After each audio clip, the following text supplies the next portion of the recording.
are going to go deep today in a workshop on how to reset our body, get our energy back, and we're gonna learn plenty of things on like why sitting is the new smoking.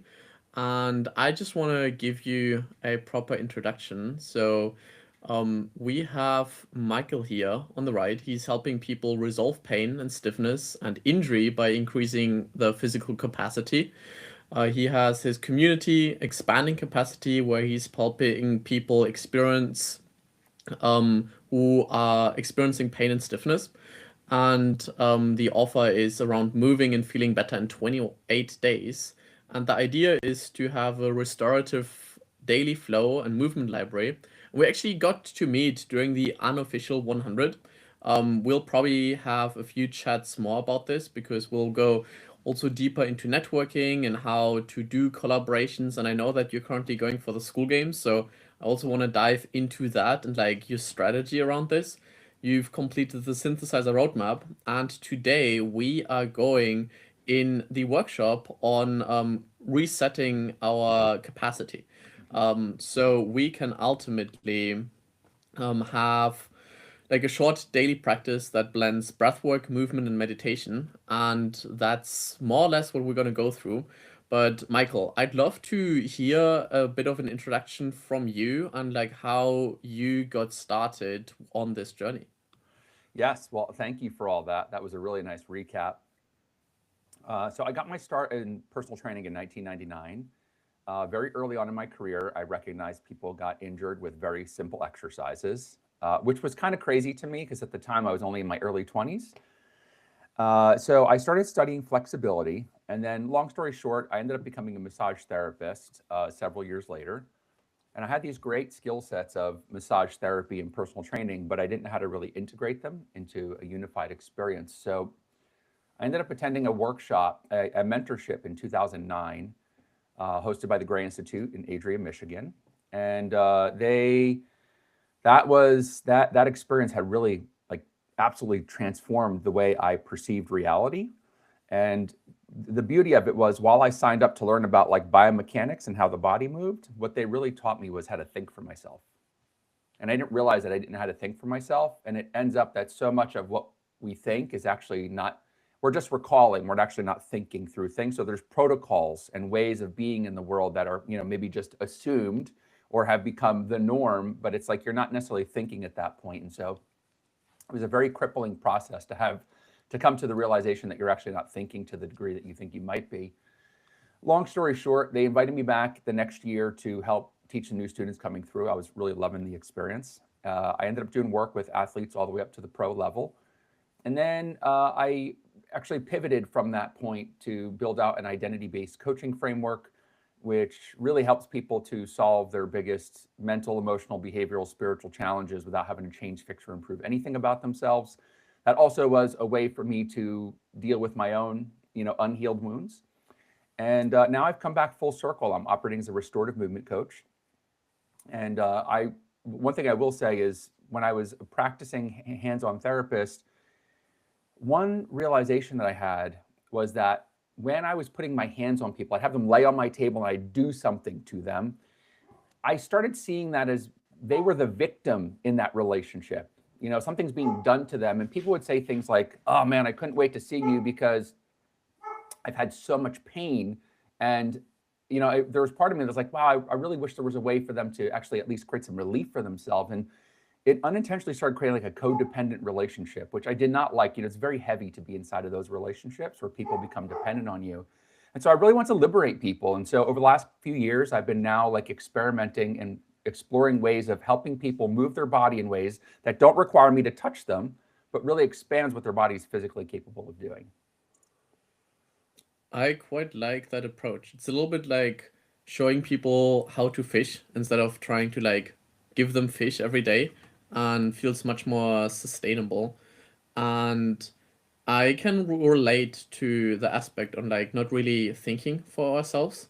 Mm-hmm. I think this is like a big problem in today's society. I'm calling it like NPC energy, where Mm-hmm. Yeah. people are not really like choosing the life that they want to have, and Yes. Yes. uh they're mostly just doing what's expected of them. They're doing Right. the job because they've always done it this way. They study this because their parents wanted them to study this, and there isn't really like any thriving in that life. It's just like surviving.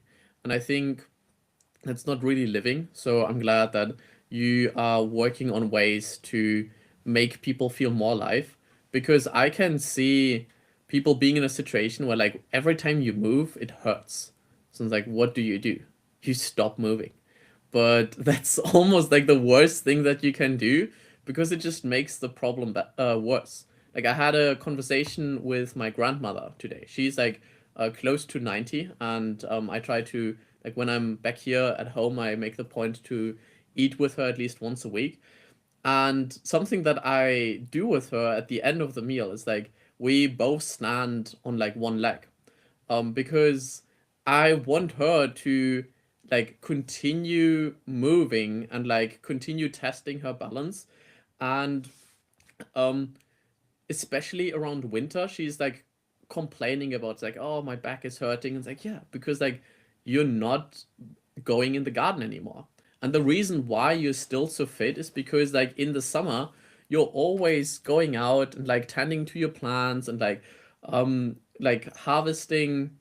Like she's still like farming potatoes and raspberries and like all of these things. And like she it's an older generation, so she's like, oh, it's complaining a lot and so much work. And it's like, no, like that's like that's why you're healthy. That's why you should feel additional gratitude, because this is something like you're outside at the fresh air, you have the sun, you have the birds, you have nature, you're being grounded, you have the ability to do like all of these different movements, because like you have to like bow down and like like remove the weeds, and then it's perfect. It's perfect. And like the people who are her age, they are all usually in like a elderly home, because they don't have these kind of like movement um routines that they're doing. So yeah, I'm super grateful that like you're helping more people kind of move. And before we get into that, like, because it's more than just movement, I'd love Mhm. to get your philosophy on how you're blending all of these different techniques, because I find that quite fascinating on the having the holistic perspective on the whole routine. Yeah, just a brief comment on what you were saying, is you should never do something that somebody's capable of doing for themselves, because when you do that, you disempower them. And, and then you also create a codependency. And you don't necessarily recognize that you're doing that. It's not your intention, but it ends up becoming a problem that you have to deal with later on. So it's kind of a lose-lose situation. Even though in the moment, it might be more frustrating to like help an elderly person get down the stairs than actually wait for them to like figure out how to still do it. But you're just biting yourself on the rear, because then they will always rely on you to do that. And so, yeah, I just want to add that to it, because I've had that own experience in my life. So in any event, yes, I have this. I read this great book called The Mind Body Code by Dr. Mario Martinez, and he talked about transformation being indirect and experiential. And it was such a powerful message from the book. And the example that he gave in the book was, Jesus trying to teach humility to his disciples. Now, while he could have obviously given a kick-ass sermon on humility, what he did was he washed their feet. Right. And so he wanted to teach them humility, but he did it indirectly and experientially. It was an embodied encounter of humility, which is really, actually, I just had an experience this morning. My one of the dogs here that we're watching stole my socks, right? And so my initial reaction was to chase the dog, right? But what I'm trying to do in that moment is I'm taking a direct and intellectual approach to getting my sock back. And so then I was like, oh, duh, go get a treat. I get the treat. It's indirect. I'm not saying I want my sock back. I'm indirectly getting a treat, and then I'm bringing the dog into the experience. Obviously, drops my sock. It gets the treat. It's a win-win. And so I'll give one more example. When I saw my son starting to really, my son is 18 now. When I saw him in high school really embodying my insecurities, I was like, oh man, how do I help him through these things when I still struggle with those things myself? And I had this idea because I knew about this idea of indirect and experiential. I have been hugging my son every day for about a minute. It's a prolonged hug. And at first he was a little weirded out. He's like, Dad, why are we doing this? We've always had a very loving relationship, but it was consistent. And it's like one of those things where I want to hold on for just a little longer. And I said, Jackson, I said, it's the only thing that I know how to do perfectly as a parent. And that has really, now that he's a senior in high school, he's just blossomed. Has a thriving social life. He's very self-confident. He knows what his inherent value is. And I've been teaching about this idea that, goodness being inherent in creation, and the inherent goodness that we all embody is unconditional, unlimited, and unearned. And so he has a little post-it in his room, unconditional, unlimited, unearned. Ooh, that is strong. Cool. Yeah. It's really fun. So, for me, I'm trying to create an environment that causes the things that people want to happen naturally without having to think about it. Because we can't get too direct or too intellectual. It just has to be built in. And my interpretation is like, when people try to, let's say, change behavior, which, by the way, I think is an absolute waste of time, because you actually can't do it. But it's like going to a cold pot of water. Right? And the cold pot of water represents your current circumstances. And then boiling would represent the transformation of your circumstances. And it'd be like them trying to talk to come on, you just need a little more motivation. You need a little more discipline. I know you can boil, you can do it. You just got to stick to it. It's like, no, you just got to turn on the heat.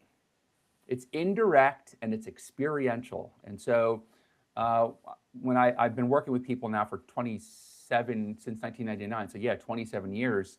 And I know what people's fundamental needs are to the degree that obviously I understand them. And then I pick the activities that help them get those needs met. And I could say more, but I will pause there because I feel like that's more than responded to your question. No, I love that. And I really respect the focus on the environment. And like, how can we create a scenario where things happen naturally instead of trying to force something. I'm kind of calling it the open hand approach. It's like if my hand is open, I'm inviting you to take it. But if I'm like grabbing your hand and like pulling you towards me, like you're automatically gonna like push away. It's like I don't know about this.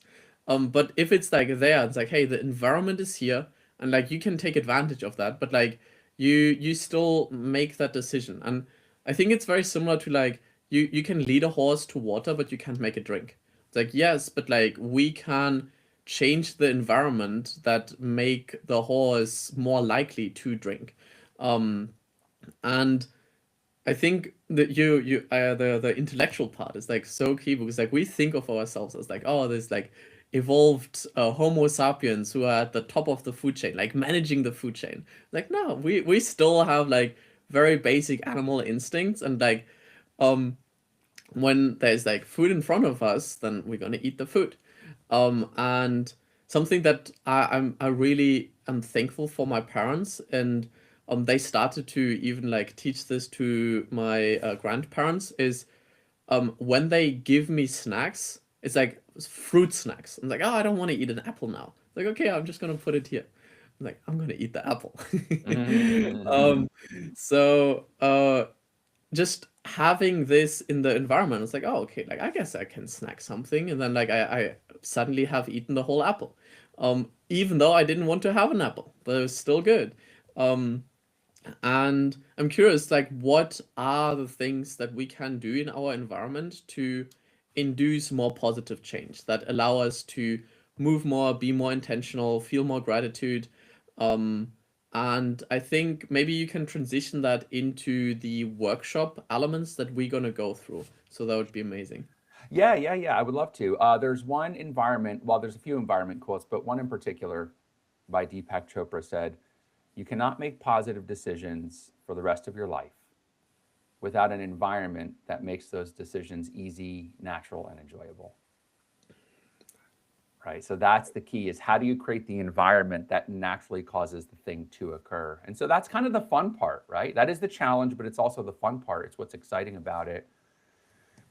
Before I get into the tactics, I would just frame it like this, okay? So I have this fundamental philosophy. So this is after the 10 years of building out an identity-based coaching system. I came up with a model. Actually, you mind if I just do a quick screen share? Please go ahead. Okay, all right, cool. All right. While you pull this up, Yeah. I want to like highlight the aspect on making things fun and easy, Yes, because please. that's the best way to like do something for a long time. The one who loves walking will go further than any who has just a destination. Yeah, I love that. Okay, so you can see the wheel okay, right? Yeah. Can you see my cursor? I can see your cursor as well. Yes. Okay, good. So what happened was when I went through this mentorship and it taught me how to start seeing things through a different lens, someone may have previously come into me and said, hey, I want to lose weight. And I would just go right to diet and exercise, right? Because then that's not thinking. That's just following the cultural norm. And so, but also you end up realizing that approach doesn't work. And it didn't work because what I was fundamentally doing was chasing symptoms. I didn't realize I was chasing symptoms, but the consequence of chasing symptoms is that you never get a resolution and you never enjoy the process.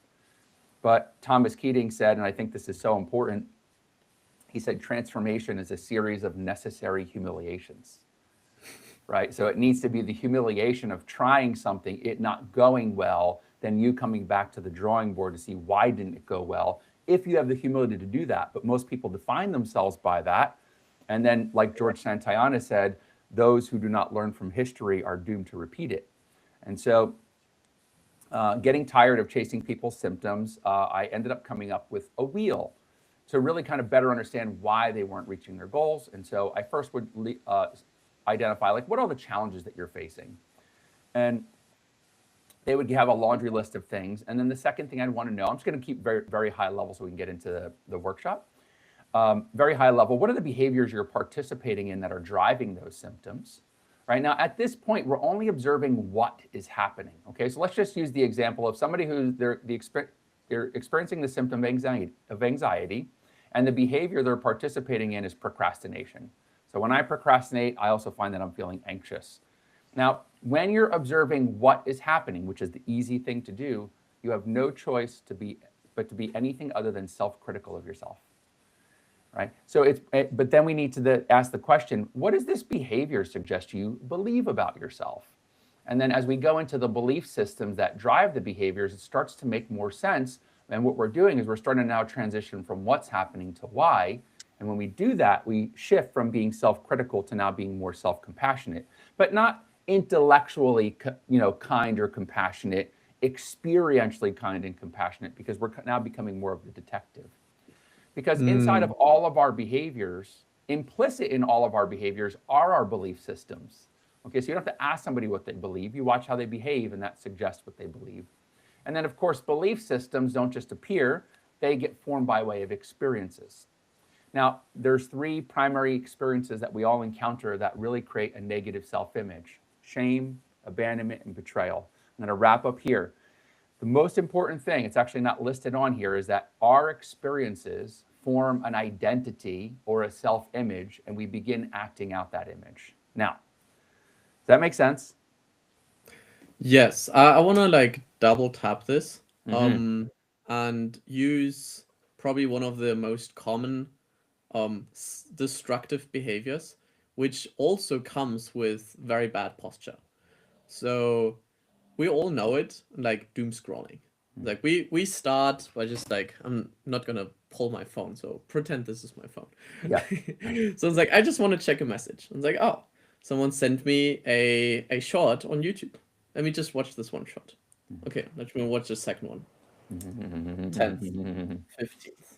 Yeah. And then like I'm like here and like how do we get to this point where we are reflecting? Because we are trapped in this like NPC behavior. It's like I don't want to do this, but I cannot stop. Because like we need to have like a trigger or a event or something that gets us out of that. So like what do you suggest to do in these kind of situations? Yeah. To make sure that maybe we're not even falling in, but like sometimes it just happens, even though like Yeah. we've uninstalled the right apps and stuff, but then still can happen, right? And then like our posture is like terrible, and like we're not doing the thing that we want to be doing, and then we feel even worse about it, and then we're gonna like might as well just like just a few more. I'm already doing it, so like what's your suggestion around that? Yeah, so what I'll do is I'll pull back up the wheel and I'll just finish with the example that I started. Okay, so I would ask, what does the behavior of procrastination suggest you believe about yourself? And the person might say something like, nothing I ever do is good enough. Okay, well, what experiences have you had that have caused you to believe that? I grew up with really critical parents, like literally nothing I ever did was good enough. So the experiences start to condition this person to believe nothing they do is good enough. And then they act out that behavior through procrastination, and then it creates anxiety. So, just by helping people connect these dots, to understand why they're doing, or the experiences that shape the beliefs, that drive the behaviors that led to the challenges they're facing, it creates context for why the challenge exists. And if you don't have context, you will endlessly criticize yourself and you'll eventually loathe yourself. So it's the same thing with doom scrolling, right? So doom scrolling is just a behavior. And what's worth noting, and this is a little bit off our topic, but the framework is very much relevant. Doom scrolling is a protective behavior. So I took a long time to figure out, why are people hiring me as a coach to begin with?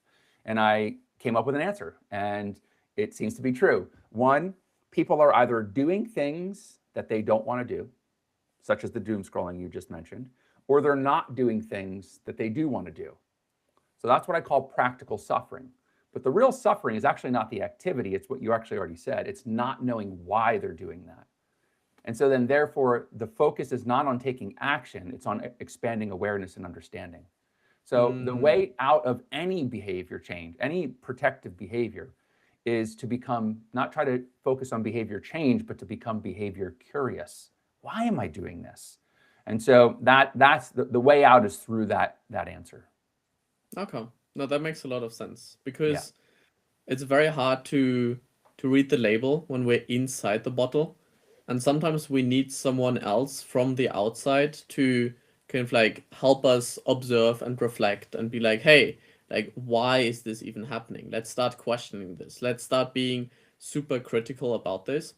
But I think from here on, we can move into the actual positive behavior. So I appreciate having like the depth on like understanding how we get to this point. So what are the behaviors that we're going to go through in this workshop, and how are they going to help us reset our body and make sure that like we're getting the rest and recovery and the reset that we ultimately need, especially when we are spending most of the day sitting at a desk, being super active and engaged on school, but potentially ruining our bodies in the process. Yes, yeah, absolutely. Okay, so the first thing I would incorporate is breath work. And I do this because, again, I want to create an environment where people will often say, I want to be more present in my life. Oh, well, what would you do if you're more present in your life? Well, I would take care of myself. I'd prioritize my needs ahead of others. Okay, I'm not currently doing that, but that's something I'd like to do. Cool. We start with breath work.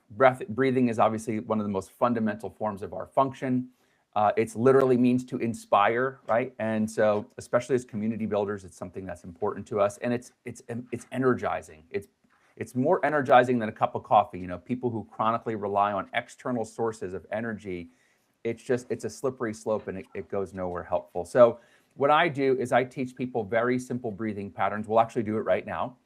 And it's just a little bit of an introduction into the breath. And then everything I do throughout this sequence of things I'm going to take you through, everything expands, right? So I would just start by placing my hands onto my ribs, okay? And it was just brought to my attention that if you're a woman, you might want to just bring your arms down lower if it's harder to reach across, okay? But you just wrap, and you just want to have a sense, some kinesthetic contact with your ribs, all right? And so you're just going to feel, as you inhale, your ribs are expanding.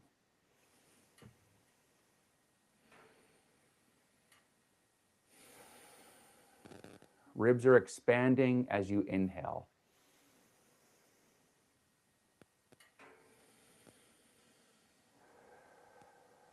And what we're observing is called the chain reaction. The action is the breath, and the reaction is the expansion. And then I would just flip that. And let's recognize as we're exhaling, our ribs are softening.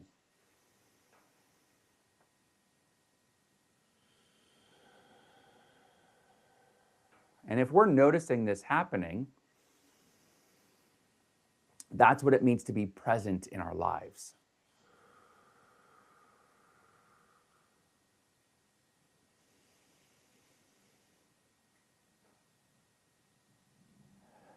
So simply by recognizing the ribs moving with the breath is an experience of the present moment. Now, many times people will say, that was very simple, but honestly, my mind got really distracted. So you're already a step ahead of me. We're now just going to go to eyes closed. We reduce visual distraction. We now shift our gaze inward.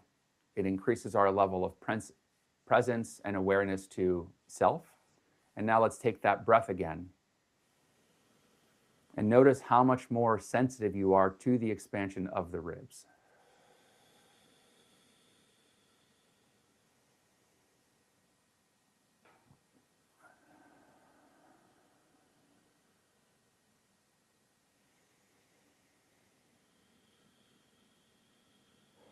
And we'll finish with 3 more breaths, and we're now just going to shift back to the ribs softening with the exhalation.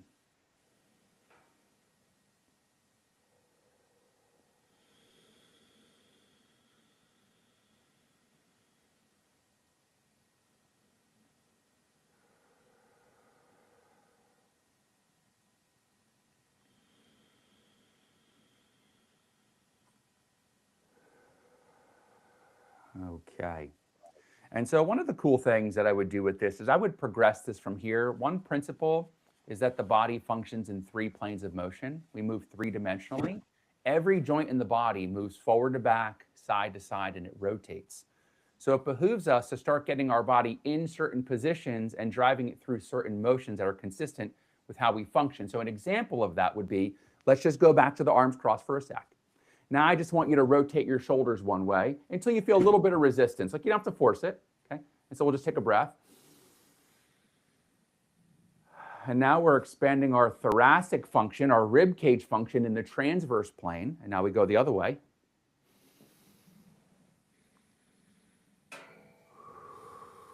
And now we come back to the center. Now we just side bend. And now you'll feel the breath more on the expanded side. We go the other way.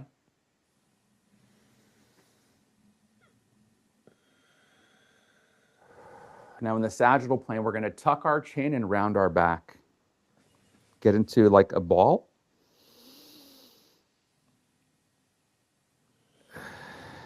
And then gently now we lift the elbows and the chin. One more breath.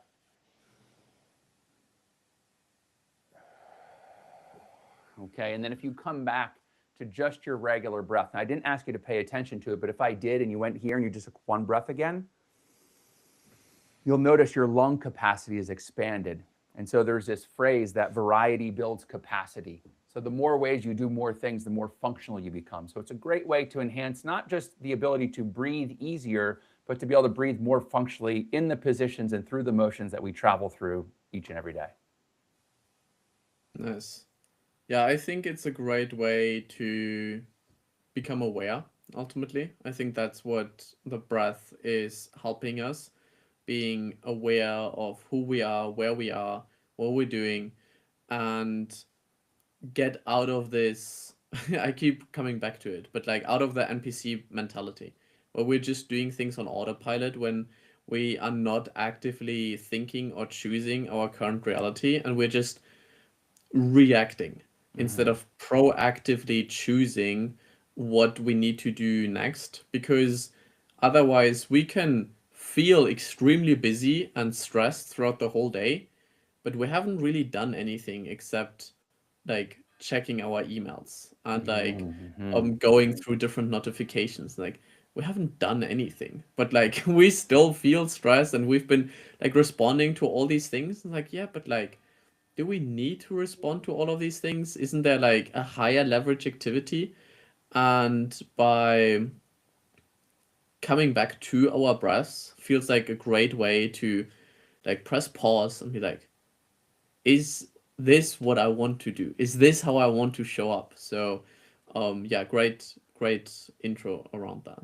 Thank you. Yeah, and to circle back on a question that you asked, I don't think I answered it very clearly, but you asked like, how do we basically get into a place where we are prioritizing ourselves more or less? And the whole idea is to really, and the way you help people behave better is to help them value themselves more. And that's where this whole idea of you're just all we are expressions of infinite goodness. I can't make you a good whole person. You already are that. I can only wake you up to the fact that you already are. Once you recognize that and you receive that, then it's just about expressing it. And so self-care is a natural way to express what's inherently good about us, inherently valuable. We express worth through self-care, not to become good, to express goodness. It's just a very different game. You can't win the first game. The becoming good, you can't win that game. It's a losing battle. All right. And so for well, you will know all about playing games, right? We want to play a game that we actually win, where winning is built into the structure of it. So let's just express what's inherently good. That's unconditional, unlimited, unearned. Nice.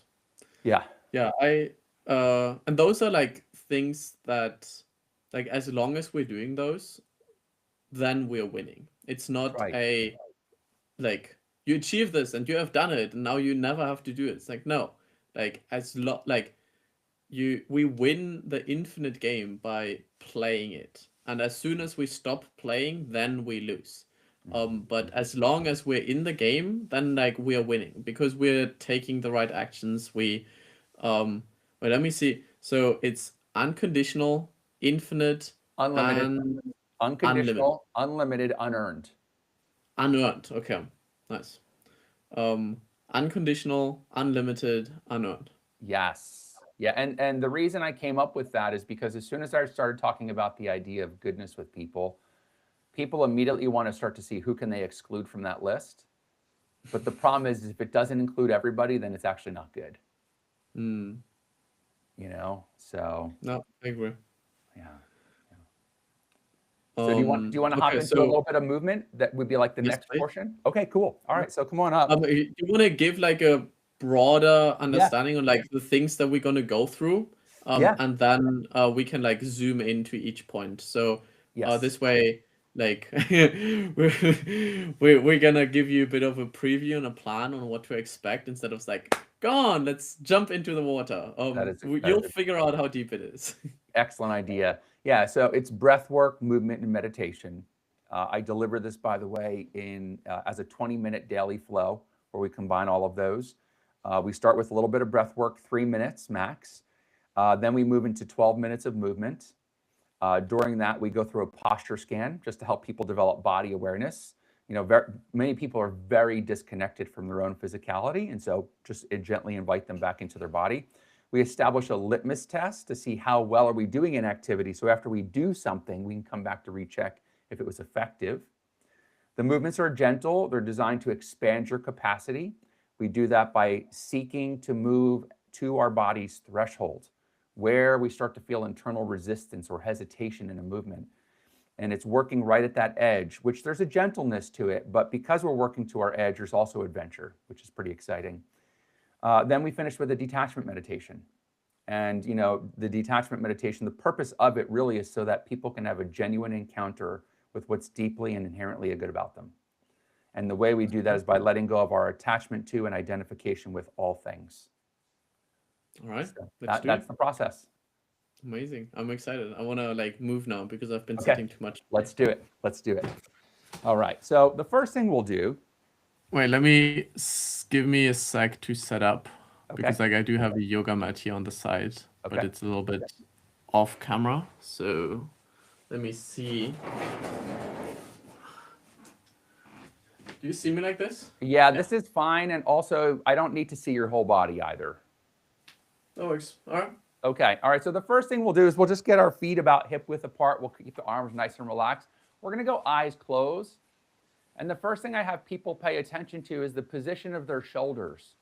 And it's going to be in one of three relative positions. Your shoulders are either going to feel rounded, neutral, or like you're sticking your chest out. So you want to just first get a sense of that. Right now, my shoulders feel somewhere between a little rounded and neutral.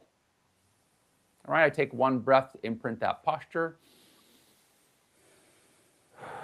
Okay, now what we're going to do, the first movement that I teach people in expanding capacity is called a squat and reach. Why? Because so many people over the years have said, I've thrown my back out. How'd you do it? Just reaching over for something. Such a simple activity, but the demand of life ends up becoming greater than our body's resources. So what I would do, sorry, Mila, watch out, baby. Come on, come over here. Okay. So we're going to do what's called a squat and reach. Okay, so it's very simple. I don't want to over cue it. This is our litmus test. We're going to let our hips slide back as our hands reach down. Now, the only rule here is that your hands don't reach any lower than your hips are able to slide back. Okay, so your hips are counterbalancing your hand reach. And I'll just give a quick demo. And I'm going to pause here. My hips stop sliding back here. Now, if I keep reaching, it's not that I can't do it. It's just the motion is going to come from my lower back rather than through my hips. Okay, so we want to figure out, where's our threshold? When does the body start saying, this is about as low as we can control? It's not that we can't go further, just there'll be a trade-off. Okay, so now what I want to do is I actually want to start to break down this movement into its subtle components so that we can build it back up into a more dynamic and skillful variation. So the first thing I would do with somebody is just have them put their hands on their hips. And we just start. Now, again, we're thinking about the squat and reach. So one component of this is the hip slide back. So we just start by simply having people just getting into the feeling of allowing the hips to slide back. Now, this might seem very rudimentary, but it's really important to know that whatever's lengthening is strengthening. So we're going to go on the next one and just hold it, okay?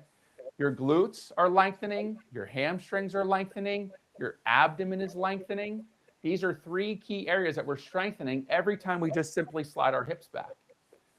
Also, this is one of the first things we need to do when we go to sit down into a chair.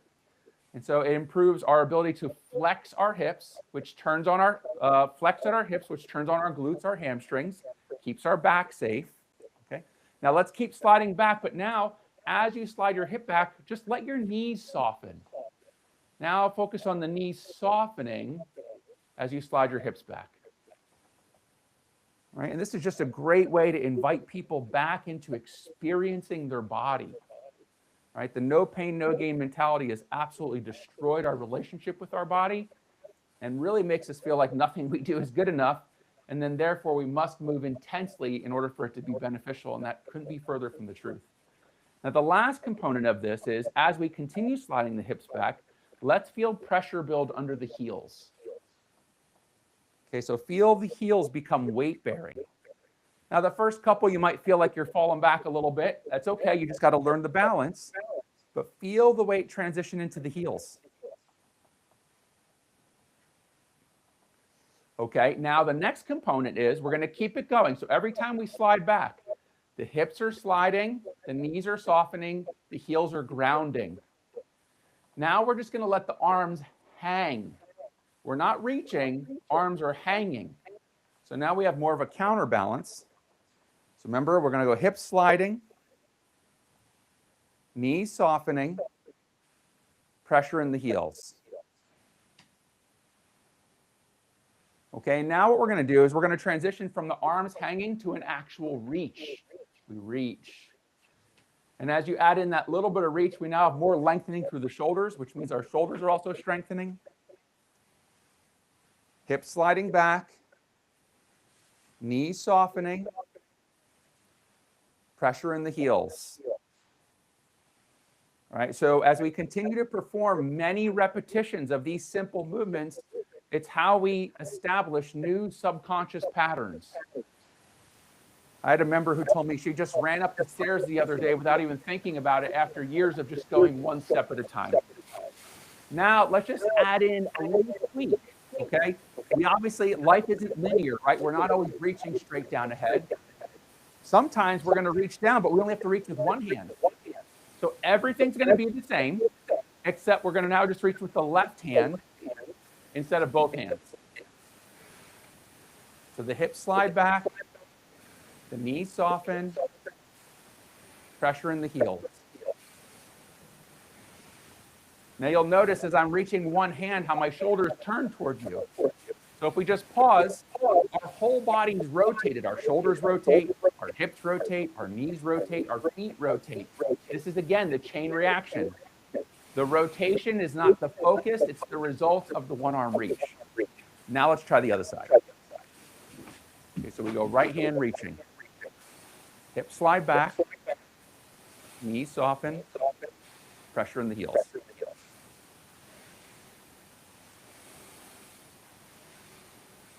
Now, as you're doing the right hand reaching, what you'll actually notice is there's more pressure under your left heel than your right heel. Okay, and we're just going to finish with a combination. Okay, so we're going to go a two-hand reach back, followed by a left hand reach back, followed by a right hand reach back. Okay, so we're going to go two hands, left hand, right hand. Two, left, right. One more. Two, left, right. Okay, cool. Now what we want to do is we want to come back and recheck our litmus tests. First was a squat and reach, then we'll do the posture scan. Okay, so remember, the cue was very simple. Slide the hips back, reach the hands down. And obviously, I don't know what anyone's going to be feeling like. I just know that I feel like I'm going much deeper and more smoothly through this motion. So it dispels the notion that this has to be intense in order to be effective.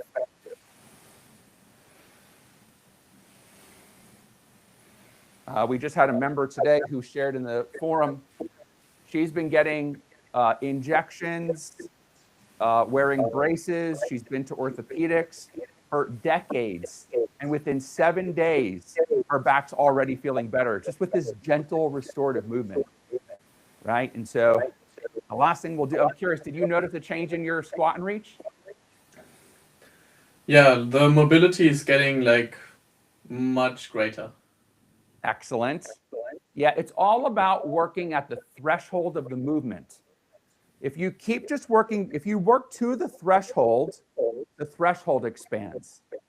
But if you work past the threshold, the brain will lock down. It will become protective and interpret the movement as threatening, right? So it's just about working at that edge. So now let's just go back to the posture scan. And for me, I went from kind of more that shoulder rounded to now I'm sticking my chest out.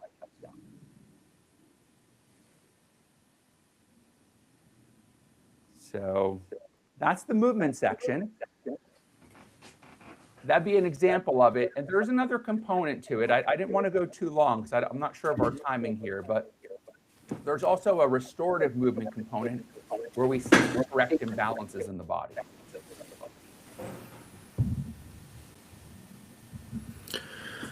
Yeah, I think like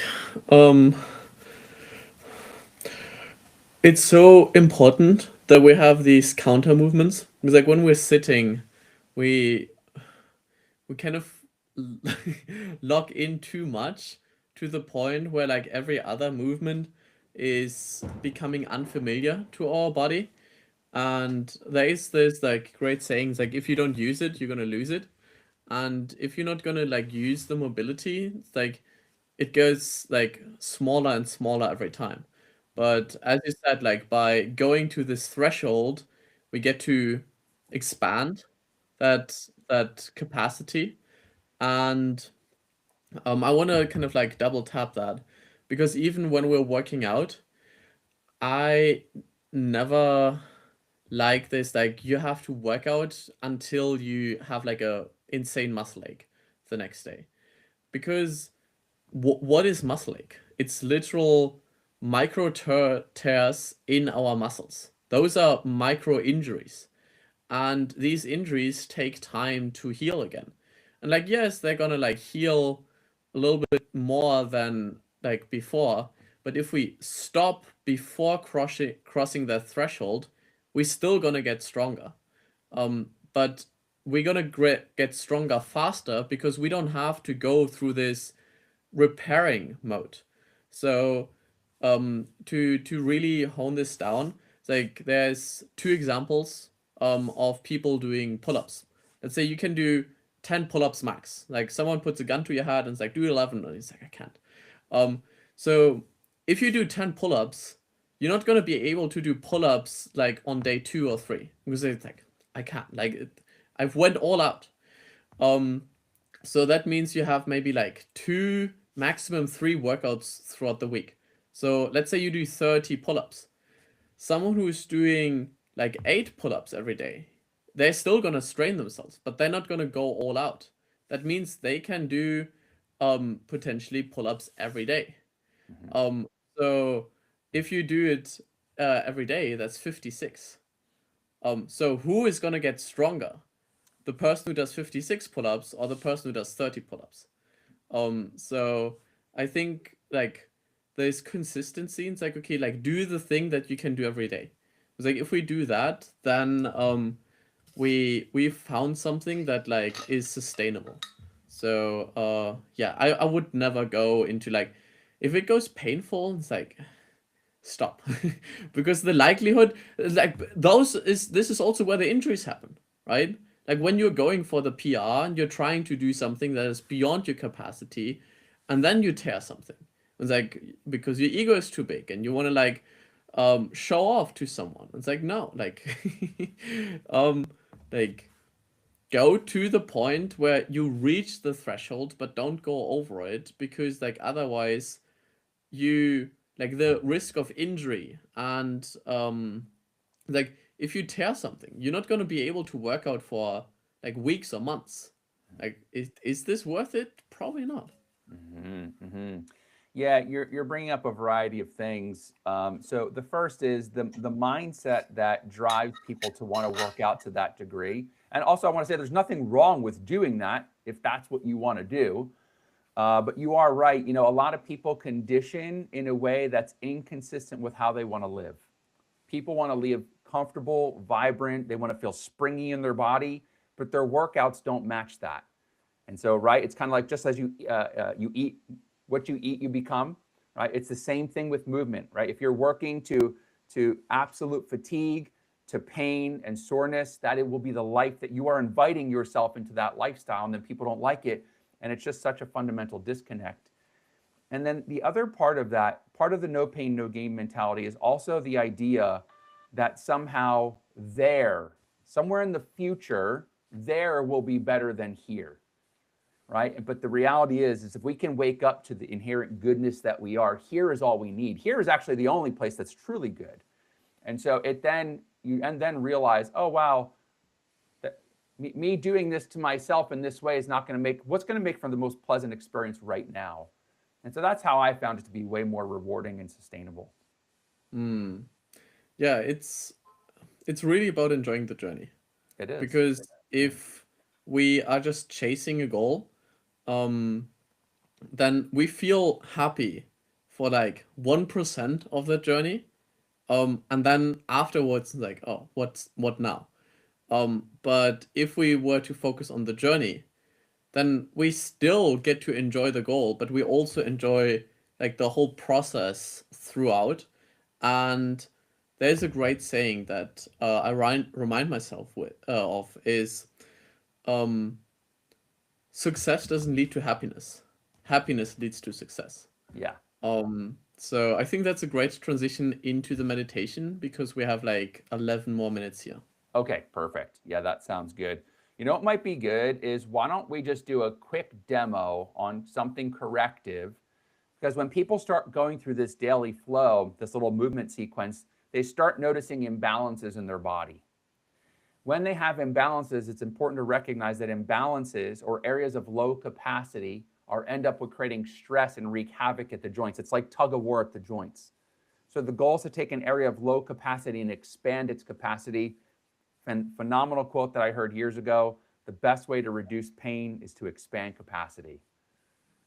Right? And so I'm going to invite you back up for a moment. Oops, sorry. Okay, and we're going to go back to our squat from before, right? And so we just want to establish in which range of motion can we squat effectively. Is it going to be our initial mid, or end range. Okay, so I'll give a quick example. You can follow along with me. An initial range would be something that feels like a little baby move, right? It's like, oh, I'm not really going through a lot of range of motion. A mid range would be obviously something just a little bit beyond that. And then there's an end range, right? And we've been conditioned to always want to go to the end range, but important to know, most of life happens in our initial and mid ranges.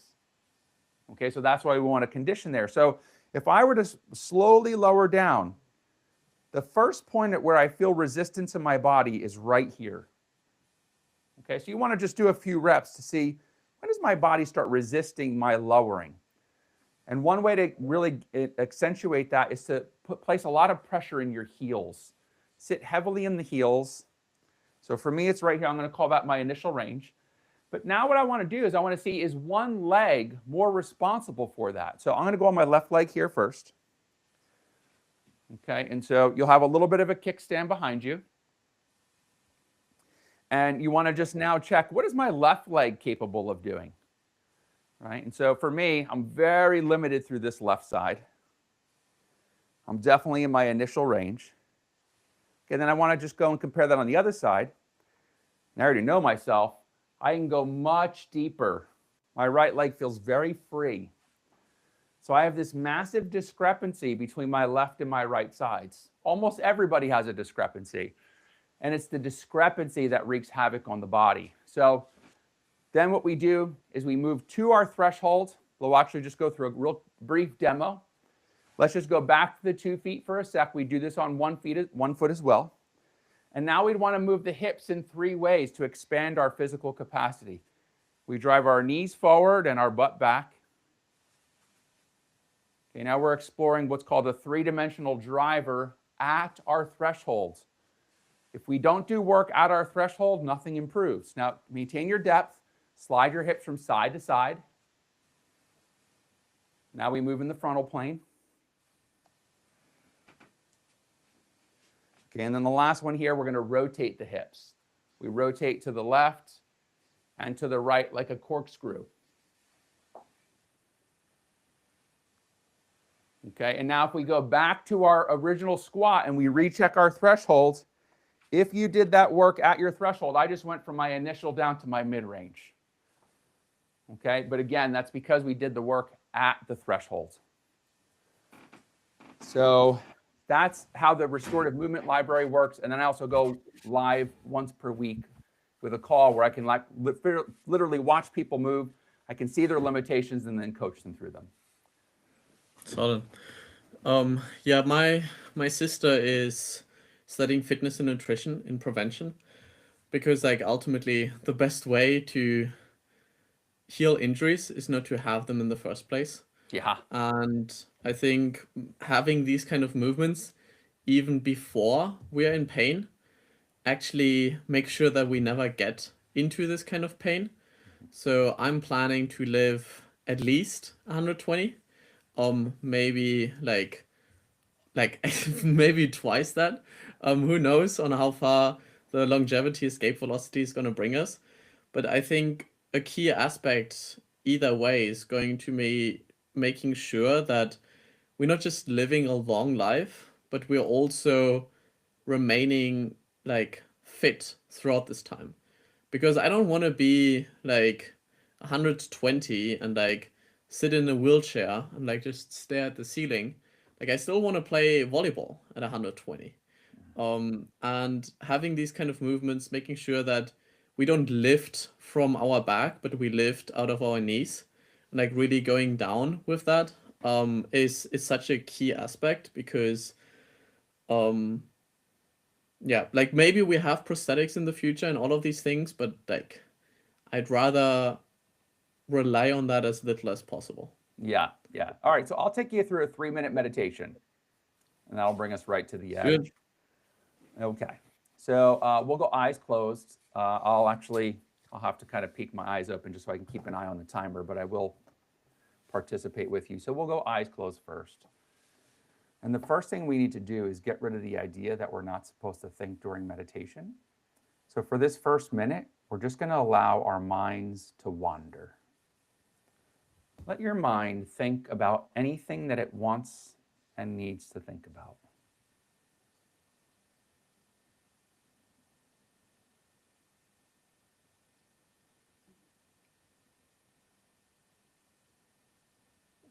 Our mind is designed to think, to analyze, to interpret, to scan. Let it do what it's designed to do.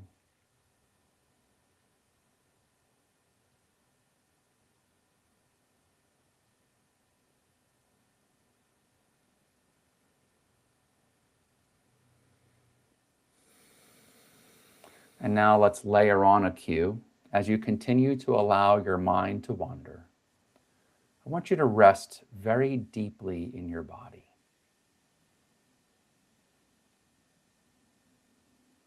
And I just want to say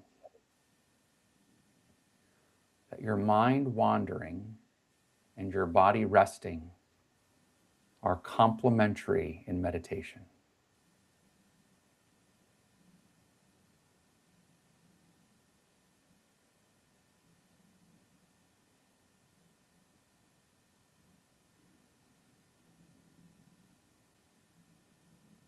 Mind wandering, body resting.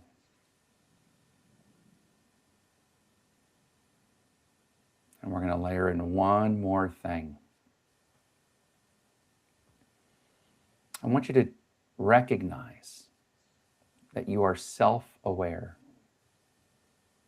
You are aware that you exist.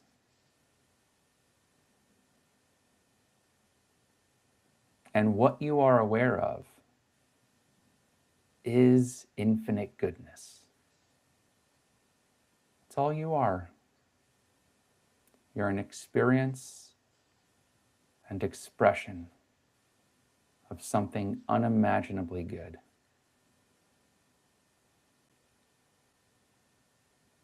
It's unconditional, it's unlimited, and it's unearned.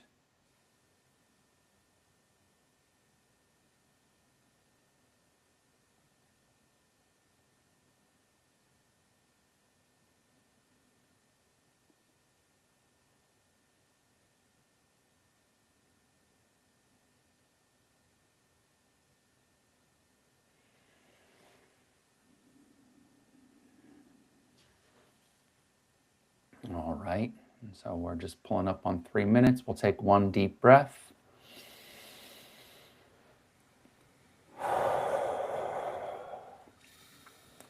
And so that's the basis for helping somebody to detach identification with things. Because when we define ourselves by anything external, whether it be our finances or our emotions or how much sex we have or how good I'm doing as a parent, whatever metrics I can measure, if I define myself by that, I am inherently dishonoring myself. And so I'm trying to create, again, an environment, a few simple cues that allows people to get to that place of emptiness or nothingness, which inherently will help them to experience their wholeness, their aliveness, their goodness.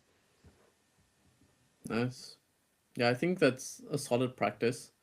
And I think breathwork for energy, movement for recovery, and then meditation for reflection Peace of mind. is, yeah. It's such like I still do all of those. I think I want to do more breathwork. But like um it's I think all of these are so important throughout our days, and they're these kind of habits that you never regret doing, That's right. right? There's never the point it's like, like why did I go for this walk? Like it was such a waste of time. Like why did I meditate?